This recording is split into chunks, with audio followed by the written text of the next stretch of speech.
បាទសូមគោរពសូមជំរាបសួរពុកម៉ែបងប្អូនសុខសប្បាយថ្ងៃនេះមានផ្ទះដាក់លក់នៅក្នុងខេត្តសៀមរាបបាទហើយនេះយើងផ្លូវ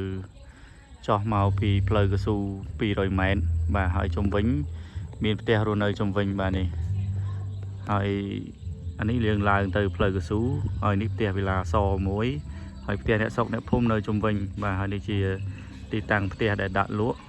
បាទក្បាលបាន10ជម្រៅ30ជាងខាងក្រោយវាអត់បាន10បាទវា300ការ៉េជាង300ប្រមាណការ៉េបាទ10ប្រមាណការ៉េហើយនៅជុំវិញនេះចិត្តផ្លូវ60អានេះបរិវេណផ្លូវយើងឡើងទៅផ្លូវ60អានេះជ្រុងនេះផ្លូវ60ហើយនឹងអានេះវងមូព្រៃគុយគេហៅវងមូព្រៃគុយហ្នឹងបាទអានេះនៅគោកច័ន្ទឃុំ7ស្រុកប្រាសាទបកងខេត្តសៀមរាបអានេះបរិវេណនៅខាងក្នុងបាទខាងក្នុងទលាយខាងមុខនេះទលាយចូល6ម៉ែត្រទលាយដកឃ្លា6ម៉ែត្របាទខាងណាផ្សារហ្នឹងគឺថោកទៅនឹងហិតតាថោកហើយនេះលបងគាត់ខាងនេះដីនេះបែរមុខទៅខាងត្បូងខាងនេះធ្វើយើងប្រឆាត់ទេទេឆែកនោះវិញនេះឈីវ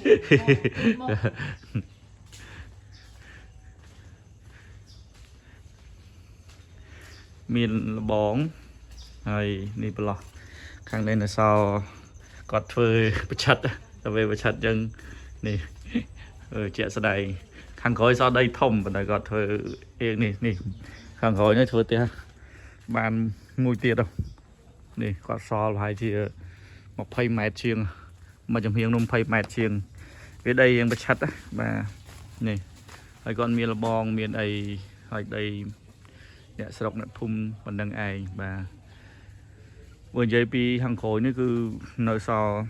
ទីធ្លាធំដោយពុកម៉ែបងប្អូនឃើញជាក់ស្ដែងអញ្ចឹងមានដើមដូងមានដើមចេកមានបើខាងនេះយើងមានលបងព្រំជាប់ហ្នឹងកម្ពស់2ម៉ែត្រជាងបាទហើយពីចុងផ្ទះនេះមកដល់ខាងក្រោយនេះវាចូលមើល5ម៉ែត្រ10 25ម៉ែត្រខាងនេះបានប្រហែលជា20ទេបាទវារៀងប្រឆាត់ប៉ុន្តែមានអីស្អាតគាត់ដីហ្នឹងវាចេះបែរមុខទៅត្បូងហើយផ្លូវមុខផ្លូវ8ម៉ែត្រ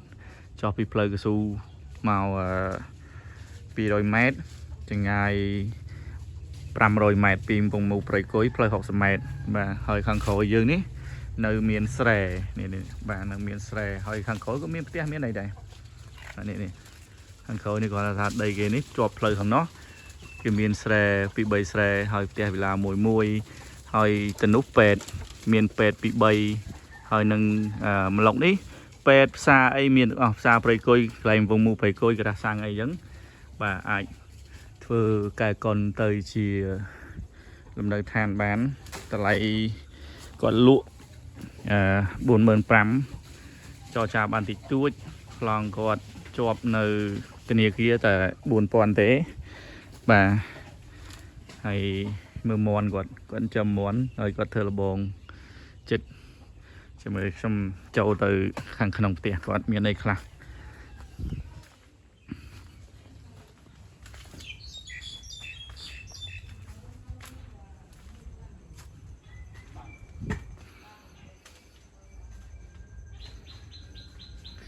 នេះខាងក្នុងកន្លែងនេះកន្លែងផ្ទះបាយខាងក្នុងបាទហើយនឹងបន្ទប់អានេះសម្រាប់យើងរៀបពីបន្ទប់គេងប៉ុន្តែគាត់ដូចជាអត់មានបាទហើយនេះកន្លែងនេះបន្ទប់គេងទៅនេះមួយបាទហើយទៅនេះបើនិយាយទៅវាបន្ទប់គេងមួយទៀតអានេះបន្ទប់ទឹកហើយនេះបន្ទប់ទឹក2បន្ទប់គេង3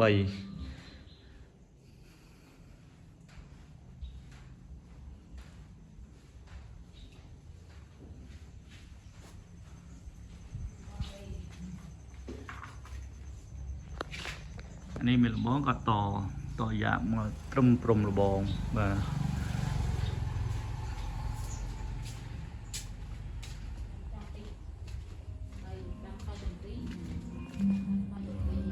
ខាងមុខលបងពេញហើយនឹងទ្វារ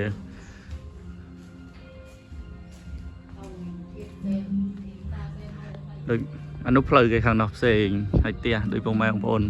ហើយចូលទៅដល់ផ្ទះគេផ្សេងហើយនេះដីឡូធំតំបន់ផ្លូវ60 ម៉ែត្រហើយពុកម៉ែបងប្អូនជិះមកឃើញហើយដីវាធំសើដីលំដាប់ដីឯបាទនៅម្លឹបនេះហើយជាប់យើងនេះគឺមានផ្ទះហើយបន្លោះផ្លូវចូលទៅក្នុងចេះក៏មានផ្ទះហើយមិនមែនជាដីឡូទេបាទសិតជាដីភូមិឋានចាស់អ្នករស់នៅចាស់បាទអានេះគេចូលទៅផ្សេងផ្ទះផ្សេងអីចឹងព័ត៌មានបន្ថែមពុកម៉ែបងប្អូនអាចទំនាក់ទំនងតាមរយៈ Telegram របស់ខ្ញុំបាន085 28 88 82សូមអរគុណសូមជម្រាបលា